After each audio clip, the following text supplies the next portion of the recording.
Mbi një orë në SPAK, Erion Velia i merret në pyetje nga prokurorët e posaçëm. Kryebashkiaku i Tiranës.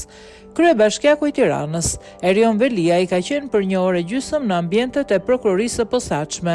Raportohet se Velia i ka dhënë shpjegime në lidhje me hetimet e nisura ndaj tij, ndërsa marrja në pyetje është bërë në prani të avokatëve të tij, Ermir Beta dhe Artur Selmani. Kjo është hera e parë që Kryebashkiaku i Tiranës merret në pyetje për caktim të masës së sigurisë, arrest me burg nga gjykata dhe transferimi të tij në burgun e Durrësit.